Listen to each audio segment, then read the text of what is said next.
Hello বন্ধুরা, YouTube চ্যানেলে সবাইকে স্বাগত। আমি আজকে বানাবো সরু চাকলি, যেটাকে ধোসা টাইপের খাওয়া যায়। এখানে আমি 3 কাপ গোবিন্দভোগ চাল নিয়েছি, 1.5 কাপ বিউলির ডাল নিয়েছি। আমি 2 ঘন্টা মতো ভিজিয়ে রেখে এটাকে পেস্ট করে নিয়েছি, আর তার সাথে দিয়েছি আমি একটু মুড়ি। চলো দেখাই তোমাদের। এখানে আমি চাটু বসিয়ে দিয়েছি, অল্প ব্রাশে তেল দিয়ে নিচ্ছি।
দেখুন কি সুন্দর নরম সাদা সাদা।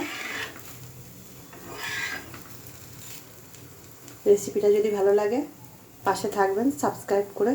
টাটা।